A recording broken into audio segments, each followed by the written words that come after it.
আচ্ছা, এই প্রশ্ন কারো মনে জাগে নাই যে ভাইয়া এগুলো আসলে করতেছি কি? এগুলো কিন্তু আমরা সব সার্কিট সলভিং এর বিভিন্ন মেথড শিখতেছি, ঠিক আছে? এখানে যা যা শিখতেছি আমরা এখন সব হলো সার্কিট সলভিং এর মেথড। যেমন পয়েন্ট ধরে ধরে একটা শিখছিলাম, ওটা ছিল একটা সার্কিট সলভিং মেথড। ইনফাইনাইট সার্কিটের জন্য একটা মেথড শিখলাম। এখন আরেকটা মেথড আমরা শিখবো যেটাকে বলা হয় সিমেট্রিক সার্কিট সলভ, ঠিক আছে? এখন এই সিমেট্রিক সার্কিট আবার দুই রকম হয়, একটাকে বলে মিরর সিমেট্রি আর একটাকে বলে হলো ফোল্ডিং সিমেট্রি।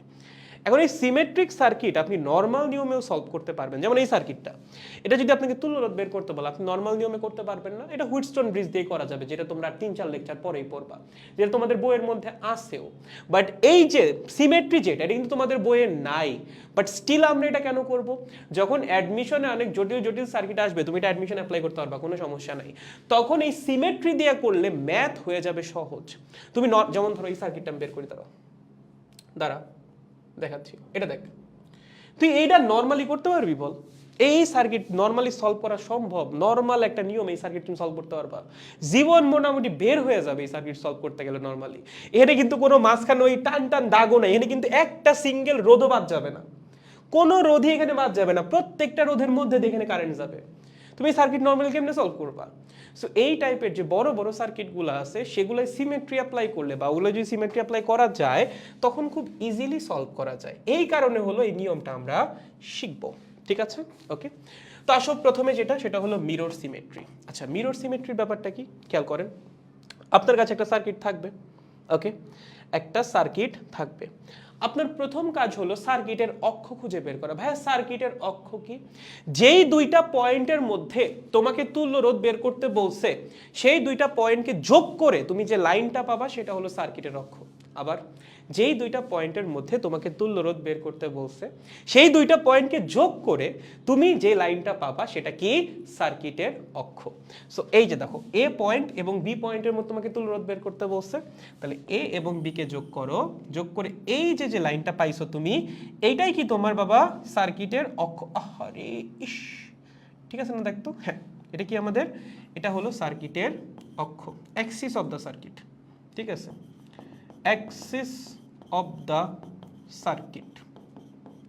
সার্কিটকে সংক্ষেপে সিকেটি দ্বারা প্রকাশ করা হয়। যখন উঠবা, যখন ট্রিপলি পড়বা, তখন দেখবা সব জায়গায় সিকেটি লেখা, সার্কিট নামে কোনো শব্দ নাই, সবকিছু সিকেটি সিকেটি, ঠিক আছে? এটা সার্কিটের শর্ট ফর্ম। যাই হোক, এখন এই যে তোমার অ্যাক্সিস অফ দ্য সার্কিট, এর সাথে একটা লম্ব আঁকা লাগবে। কি আঁকা লাগবে? একটা লম্ব সমদ্বিখণ্ডক বলতে পারো। আমরা কি করব? অ্যাক্সিস অফ দ্য সার্কিটের সাথে একটা লম্ব সমদ্বিখণ্ডক আঁকবো। তার মানে আমরা একটা লাইন আঁকবো যেটা লম্ব, আবার যেটা এটাকে সমদ্বিখণ্ডিত করে। তাহলে চলেন এই লাইনটা কোথায় হইতে পারে? এই যে দেখেন, এই বরাবর, একদম এই বরাবর, ঠিক আছে? মাঝ বরাবর একদম লম্ব সমদ্বিখণ্ডক আঁকছি। তো এইটা হলো আমাদের মিরর, ঠিক আছে, বা লম্ব। যদি এটা মিররের মতো বিহেভ করে তাহলে মিরর সিমেট্রি খাটবে। তো আমরা লম্বটা আঁকছি কার উপর? অ্যাক্সিস অফ দ্য সার্কিটের উপর। এইবার তোমার দেখা লাগবে এই লম্বটা একটা আয়নার মতো বিহেভ করতেছে নাকি করতেছে না। যদি আয়নার মতো বিহেভ করে তাহলে এখানে মিরর সিমেট্রি খাটবে, আর যদি আয়নার মতো বিহেভ না করে তাহলে মিরর সিমেট্রি খাটবে না, সহজ কথা, ঠিক আছে? তো লাইনটা কি? এই এই লম্ব যেটা, এই লম্ব যদি মিরর হয়, ঠিক আছে, বা মিররের মতো বিহেভ করে তাহলে মিরর সিমেট্রি খাটবে, ঠিক আছে? মিরর সিমেট্রি কি হবে? খাটবে, ওকে। আর যদি না করে আয়নার মতো বিহেভ, তাহলে এখানে মিরর সিমেট্রি খাটবে না। আয়নার মতো বিহেভ মানে কি? দেখো, এখানে যদি একটা আয়না থাকে, আমি আয়না থেকে 2 মিটার দূরে থাকলে আমার যে প্রতিবিম্ব সেও কি থাকবে? আয়নার ভিতরের দিকে 2 মিটার দূরে থাকবে।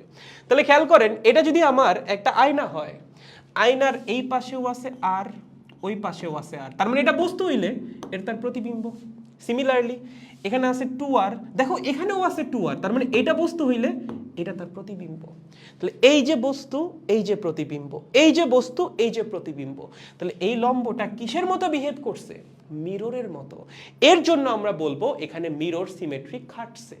মানে তোমরা দুই একটা এক্সাম্পল দেখলে বুঝে যাবে, হাতে গোনা কয়েকটা এক্সাম্পল আছে, মানে তুমি না তাকাইলে বুঝবো সার্কিটের দিকে এখানে কি মিরর সিমেট্রি খাটবে না, এই খাটবে না, ঠিক আছে? কঠিন কিছু না। এখন মজার ব্যাপার হলো মিরর সিমেট্রি খাটলে কি হবে? মিরর সিমেট্রি খাটলে বস্তু, লেখো এই লাইনটাকে, লেখো, বস্তু এবং তার প্রতিবিম্বের মধ্যে, বস্তু এবং প্রতিবিম্বের মধ্যে দিয়ে একই কারেন্ট যাবে, মধ্যে দিয়ে একই কারেন্ট যাবে। সহজ কথা, একদম সহজ। কি বললাম ভাইয়া? যদি মিরর সিমেট্রি খাটে, যে এই পাশে বস্তু আছে ওই পাশে প্রতিবিম্ব আছে, সেম সেম এই পাশে যা বস্তু ওই পাশে তাই প্রতিবিম্ব, তাহলে বস্তুর মধ্যে দিয়ে যে কারেন্ট যাবে প্রতিবিম্বের মধ্যে দিয়েও সেম কারেন্ট যাবে। ঠিক আছে?